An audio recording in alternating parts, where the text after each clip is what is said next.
할렐루야. 네, 이 새벽에 나오신 여러분 위에 우리 주님의 축복과 은혜가 넘치기를 간절히 바랍니다. 자, 우리는 남왕국 유다에 3대 성군이 있는데 처음에는 여호사밧에 대해서 생각을 했고 두 번째가 히스기야입니다. 우리가 며칠 전에 생각했던, 그리고 이제 세 번째가 오늘 우리가 읽은 요시야라는 인물입니다. 이 세 사람은 남왕국 유다의 역사 속에서 참 진실하고 다윗의 길로 갔고 여호와 보시기에 정직했던 그런 왕들입니다. 이제 요시야가 8살 때 왕의 자리를 잇게 됩니다. 그래서 31년 동안 다스리는데 그가 왕이 돼서 처음 한 일이 종교개혁입니다. 하나님의 성전, 여호와의 성전에 더럽고 가증한 것들을 다 내어버리고 그것을 정화시키고 정결케 한 것입니다. 참 아름다운 일이죠.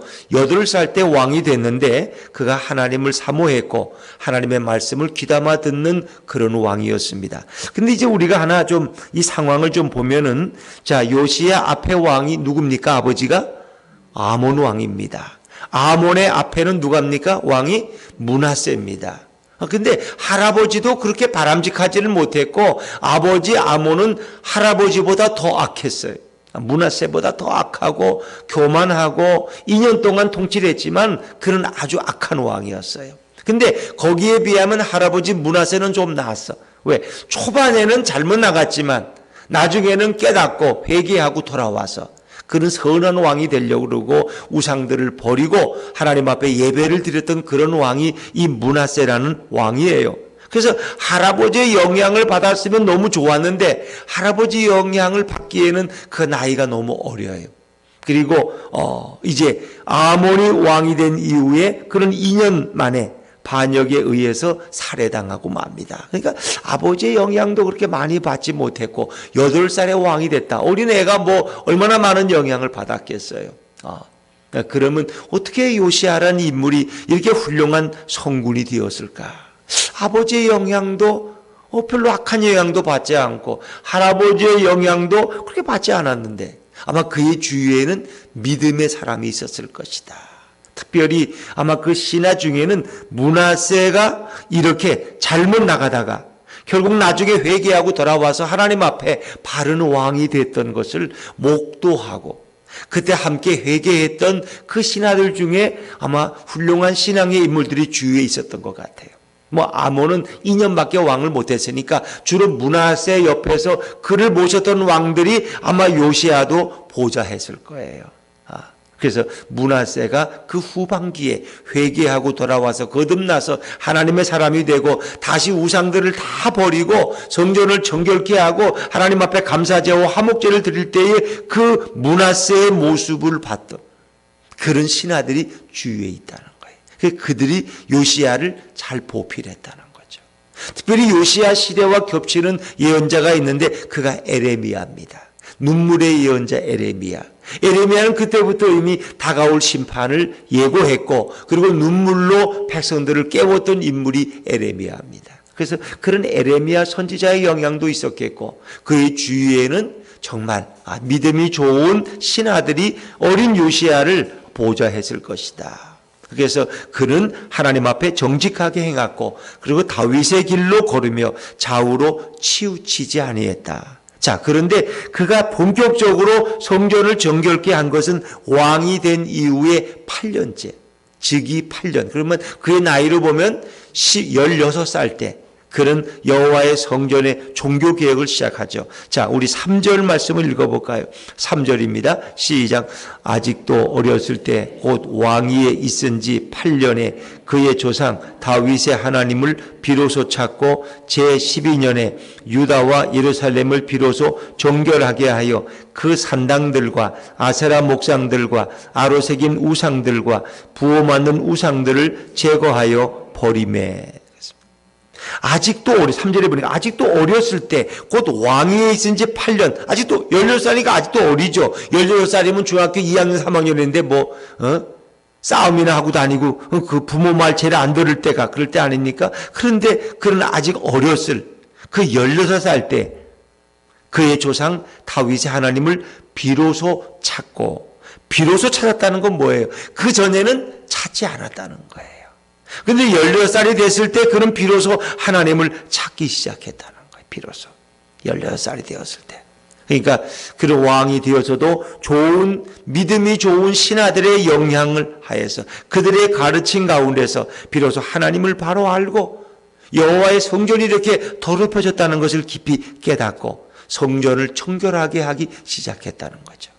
그래서 그 주위에 어떤 믿음의 사람이 있느냐 하는 것은 매우 중요한 것입니다. 우리가 앞에 보면 요아스라는 지금 요시아죠.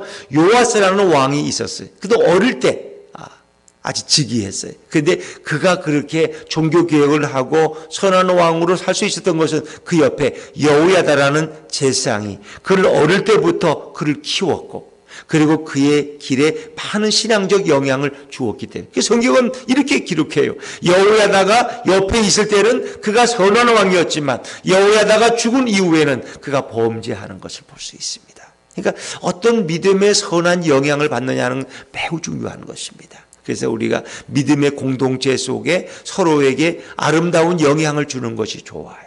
그 좋은 영향을 줘야 돼요. 그런데 우리가 이제 내 신앙이 바르다고 해서 남을 함부로 이렇게 판단하는 분들이 있어요.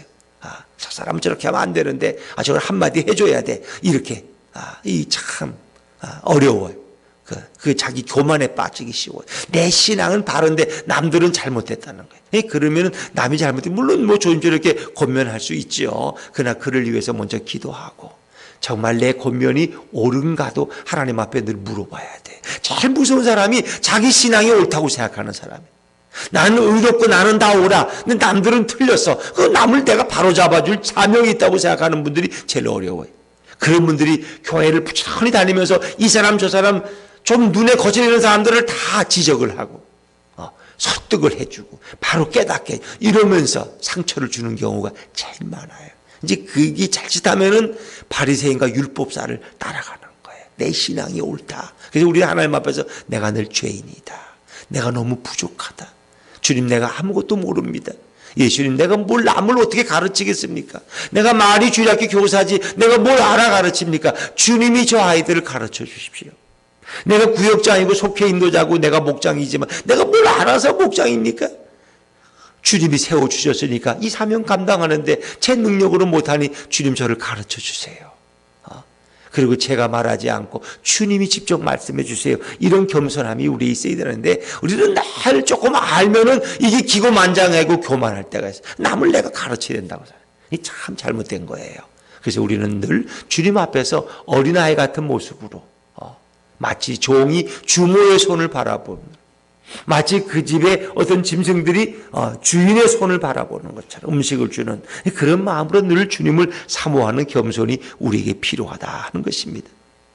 자, 하여튼 이렇게 좋은 영향을 받고 이렇게 요시아는 종교개혁과 성전을 정결하게 하는 일을 시작했는데, 자, 그가 이제 한 일 중에 보면은 아주 철저한 종교개혁을 일으키는데 4절 말씀을 한번 보실까요? 4절입니다. 시작. 무리가 왕 앞에서 바알의 제단들을 헐었으며 왕이 또 그 제단 위에 높이 달린 태양상들을 짓고 또 아세라 목상들과 아로 새긴 우상들과 부어 만든 우상들을 빻아 가루를 만들어 제사하던 자들의 무덤에 뿌리고 아멘. 여기 보니까 제단들을 물론 바알의 제단들을 헐고 아세라상들을 헐고 태양상들을 짓고 아세라 목상들을 다 부수고 근데 그 우상들을 빻아서 가루를 만들었다는 거예요. 그걸 빻았다는 걸 절구에 쪼아서 그걸 아주 가루처럼 만들었다는 거예요. 우상들을 가루를 만들어서 그걸 버린 거예요. 그러니까 이 빻으려면 불태워서 빻아서 가루를 만들어서 무덤에 뿌렸다. 제사장들. 이건 뭐예요? 철저한 그의 결단입니다. 그러니까 이 악은 조금도 용납하지 말라는 것처럼 우상의 흔적들조차도 남기지 말라는 거예요. 그거 왜 그러냐 하면 이유가 있어요. 아마 신하들이 그런 권면했을 거예요. 당신의 할아버지 므낫세가 이렇게 우상들을 다 성전에서 버렸는데 그걸 그냥 버렸어. 갖다 산에서 버렸어. 그랬더니 아몬이 그걸 주워다가 다시 그걸 우상으로 섬기는 거야. 그러니까 그렇게 하지 마십시오. 그걸 버리되 아예 불태워서 빻아서 가루로 만들어서 무덤에 뿌리십시오. 그 무덤은 그 악을 행하던 제상들의 무덤에. 그것이 완전히 정화시키는 방법이었다는 거예요. 심지어 5절에 보니까 제사장들의 뼈를 제단 위에서 불살라 유다와 예루살렘을 정결하게 하였던 제사장들의 뼈까지도 제단 위에서 불살라서 가루를 만들어서 버렸다는 거예요. 그건 철저한 의지입니다. 그리고 하나님 앞에서 그것이 우상을 척결하는 방법이에요. 불태워서 아주 가루를 만들어서 없애버리는 거예요. 자, 이 정도로 철저하게 그는 신앙에 좋은 영향을 받았다는 거예요. 자, 그리고 성전을 정결케 한 그가 이제 요시야가 또 다시 두 번째 한 일이 있는데 그것이 뭘까요? 8절 말씀을 읽어볼까요? 8절입니다. 시작. 요시야가 왕위에 있은 지 18째 해에 그 땅과 성전을 정결하게 하기를 마치고 그의 하나님 여호와의 전을 수리하려 하여 아살라의 아들 사반과 시장 마아세야와 서기관 요아스의 아들 요아를 보낸지라. 왕위에 있은 지 18째, 왕위 즉위 18년째 그가 한 일이. 18년이면 그 8살에 즉위했으니까 24살 때, 청년 때 땅과 성전을 정결하기를 마치고 이미 성전 정결을 마쳤어요. 그리고 나서 이제 허물어진 성전을 수리하기 시작했더라. 네, 왜냐하면 성전을 돌아보지 않았기 때문에. 므낫세 55년 동안 또 아모레 2년 동안 성전을 돌보질 않았어. 히스기야 왕 때는 이미 오랜 세월이 지났고, 그러니까 쇠락했고, 금이 가고, 녹이 쓸고, 그것을 다시 수리하기 위해서 백성들에게 헌금을 거뒀다는 성전 수리 헌금을. 그래서 그 헌금한 돈을 이제 절차를 하는데 이게 이렇게 제사장을 통해서 이제 공사 감독관에게 전해주면은 그가 그것을 가지고 일꾼들에게 주어서 그가 여러 제목들을 사서 그 일을 하게 했다는 거예요. 자, 11절 제가 읽어볼게요. 곧 목수들과 건축하는 자들에게 주어 다듬은 돌과 연잡하는 나무를 사며 유다 왕들이 헐어버린 성전들을 위하여 들보를 만들게 하며. 이 악한 유다 왕들이 성전의 어떤 부분들을 헐어버려서 그거를 다시 증축하게 했다는 거죠. 그런데 그 일하는 사람들이 아주 성실해요. 12절 말씀을 같이 한번 읽어보고 12절입니다. 시작. 그 사람들이 성실하게 그 일을 하니라. 그의 감독들은 레위 사람들 곧 무라리 자손 중 야학과 오바다요 그와 자손들 중 스가랴와 무술람이라. 다 그 일을 감독하고 또 악기에 익숙한 레위 사람들이 함께 하였으며. 그래서 정말 레위인 중에 이렇게 지도자들을 세워서 그 일을 잘 돌보고 섬기게 했다는 거예요. 그러니까 성전 수리하는 일도 잘 이루어졌어요. 잘 이루어졌어요. 자, 그런데 이제 여기에 쇼킹할 만한 가장 충격적인 사건이 하나 이제 본문에서 일어나요. 그건 남은 유다의 역사 속에 처음 경험되는 일인데 그것은 바로 율법책을 발견한 일이었어요. 자, 우리 14절, 15절입니다. 시작. 무리가 여호와의 전에 헌금한 돈을 꺼낼 때 제사장 힐기야가 모세가 전한 여호와의 율법책을 발견하고 힐기야가 서기관 사반에게 말하여 이르되 내가 여호와의 전에서 율법책을 발견하였노라 하고 힐기야가 그 책을 사반에게 주매. 그러니까 헌금한 돈을 꺼낼 때 또 동시에 성전 수리가 또 동시에 이루어졌고 그 과정 속에서 그 일하는 인부들이 율법책을 발견해서 제사장 힐기야에게 가져왔겠죠. 제사장 힐기야가 그것을 이제 발견해 처음으로. 누가 보면 알겠어요. 그래 힐기야가 보니까 이건 모세가 전했던 그 율법책이야. 모세오경이었겠죠. 그걸 보고 그런 큰 충격을 받아서 서기관 사반에게 그것을 건네주고 서기관 사반은 그것을 가지고 와서 왕에게 성전 수리 상황을 보고하면서 성전을 수리하다가 이 연복교에 헌금한 돈을 꺼낼 때 이런 책이 거기에 있더이다 하면서 그 율법책을 건네줬는데 그것을 이제 읽게 했어요. 요시야가 그걸 듣고 읽으라고 그랬더니 그걸 사반이 이제 왕 앞에서 그것을 읽어요. 근데 하나님의 말씀을 읽는데 그것이 큰 충격이었고 큰 감동이 왔어요. 자, 우리 18절, 19절 말씀, 18절, 19절을 같이 읽습니다. 시작. 서기관 사반이 또 왕에게 아뢰어 이르되 제사장 힐기야가 내게 책을 주더이다 하고 사반이 왕 앞에서 그것을 읽음에 왕이 율법의 말씀을 듣자 곧 자기 옷을 찢더라. 정말 이건 하나님의 은혜예요. 이렇게 어린 요시야 왕이 정말 성령의 감동 가운데서 예수님께서 그 마음에 선한 마음을 주시고 믿음의 선한 영향을 받을 때마다 그런 순종하며 받고 그래서 성전을 정결케 하는 일을 하고 성전을 수리하는 일을 시작하다가 이렇게 하나님의 율법책, 이 모세를 통해서 전해진 그 율법서를 발견하게 되고 얼마나 감격스러운지, 그리고 그것을 읽게 했는데 그 말씀을 들을 때 어떻게 자기 옷을 찢더라. 이거 뭐예요? 하나의 충격과 회개라는 거예요. 하나님의 말씀을 들어보니까 우리들이 너무 잘못 살고 있더라는 거예요. 우리는 하나님의 말씀으로 살지 못하고 있는 거예요. 하나님 말씀에 너무너무 많이 벗어나 있더라는 거예요. 그거를 이 요시야 왕이 깨달았어요. 우리가 말씀에서 너무 벗어났구나. 우리 백성들이 말씀을 너무 많이 어겼구나. 우리가 이 말씀도 모르고 그냥 이렇게 하나님만 예배한다고 하면서 살아왔는데 이 모든 것에 잘못이 너무나 많구나. 그걸 깨달은 거예요. 그래서 그가 충격을 받고 울면서 자기 옷을 찢고 회개하는 거예요. 그리고 이제 자기 신하들을 보내서 하나님 앞에 나아가서 이 말씀이 도대체 무엇인지, 이 말씀 앞에서 우리가 어떻게 해야 되는지 이것을 물어보라고 이제 그의 신하들에게 명령하는 과정이 나오죠. 20절, 21절 말씀, 20절, 21절 계속해서 읽습니다. 시작. 왕이 hil기야와 사반의 아들 아히감과 미가의 아들 압돈과 서기관 사방과 왕의 시종 아사야에게 명령하여 이르되 너희는 가서 나와 및 이스라엘과 유다의 남은 자들을 위하여 이 발견한 책의 말씀에 대하여 여호와께 물으라.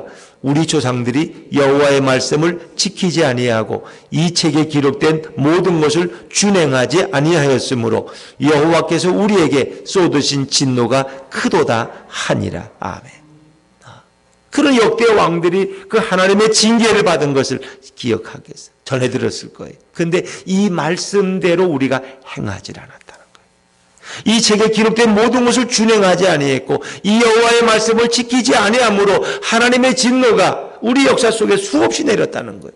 그리고 앞으로도 이 진노가 쏟아질 것이라. 이 쏟으신 진노라는 것은 마치 화로를 엎는 것처럼, 여러분 뜨거운 이렇게 시골에서 화로 불을 이렇게 그걸 누가 발로 차서 엎어버리면 어떻게 되겠어요? 그 불길이 마치 하나님이 그 진노를 유다에, 이스라엘에 이렇게 쏟으시는 그 진노가 너무나 크다는 걸 그가 깨달아요.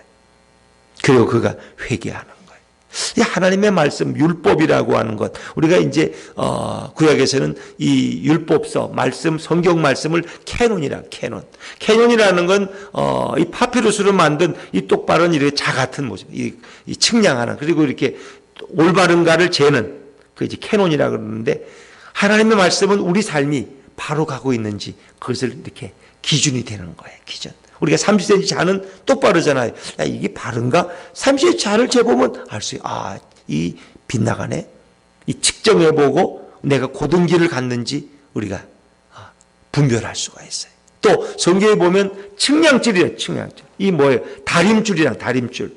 이 다림줄은 건조할 때 목수가 이렇게 내가 기둥을 바로 세웠나? 이렇게 보면 기둥이 삐뚤어져 있어. 기둥이 삐뚤어지면 힘을 받지 못해. 그 집은 언젠가는 허물어져 버려. 내 삶을 늘 다림줄로 비춰봐야 돼요. 내가 얼마나 오늘 곱게 살아가고 있는가. 내가 삐뚤어진 기둥이 아닌가. 내가 기울어진 기둥이 아닌가. 그러면 집이 힘을 못 쓰고 결국 허물어져 버려요. 건축하다가 이렇게 위에다가 그 지붕을 올리고 뭐 이렇게 그 공구리를 했는데 그날 밤에 비가 많이 왔는데 그 허물어진 그런 예배당도 건축하다가 얘기 많이 들었어요. 뭔가 기둥이 조금 기울어졌다든가 뭔가 문제가 있으면 그 집은 힘을 받질 못해요. 우리 인생도 마찬가지예요. 늘 이렇게 하나님의 말씀의 기준에서 우리는 벗어나면 안 된다는 거예요. 그 말씀이 바로 캐논이고 그 말씀이 바로 다림줄과 같은 것이다. 그래서 우리의 삶을 늘 말씀 앞에, 말씀의 거울 앞에 비춰봐야 돼요. 시편 기자는 뭐라고 했어요? 주의 말씀은 내 발의 등이요 내 길의 빛이니이다. 주의 말씀은 내 발의 등이다. 내가 가는 발걸음을 비추고 그리고 내 길을 인도하는 빛이 된다는 것입니다. 복 있는 사람은 악인의 꾀를 쫓지 아니하고 죄인의 길에 서지 아니하고 오만한 자의 자리에 앉지 아니하고 오직 여호와의 율법을 주야로 묵상하는 자로다. 하나님의 말씀을 묵상할 때 우리는 그 말씀대에 늘 찔림을 받고 깨달음을 받아요. 내가 이 말씀대로 살지 못했구나. 내가 이 말씀에서 벗어났구나. 내가 이 말씀보다 먼저 내가 너무 나갔구나. 이런 것을 늘 깨닫는 거예요. 그럴 때마다 우리는 회개하고 다시 예수님 앞에 돌아오게 되는 거죠.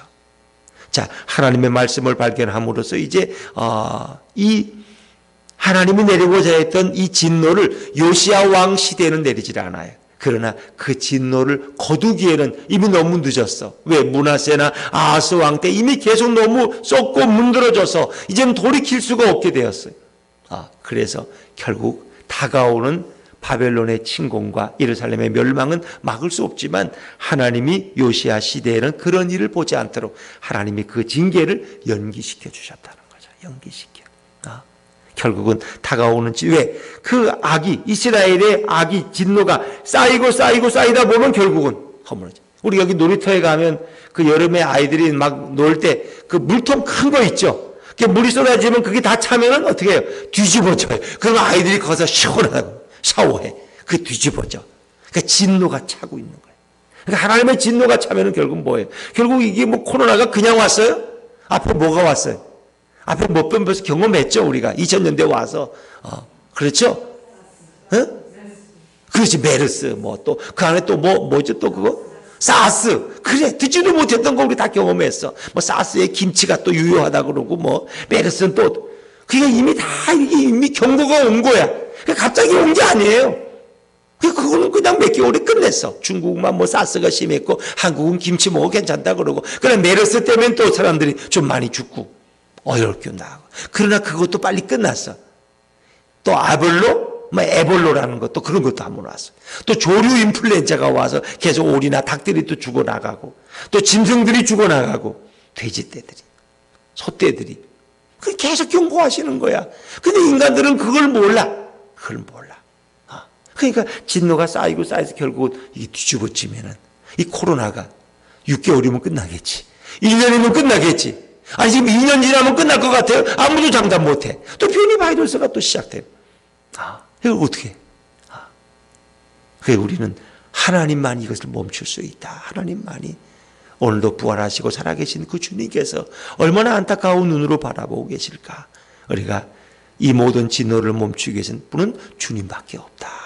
오늘 주님 앞에 이 민족의 이 역사의 죄를 끌어안고 우리가 회개하면서 주님 오늘 이 땅에 긍휼을 베풀어 주시고 용서를 베풀어 주시옵소서. 우리가 기도하는 것밖에 없어요.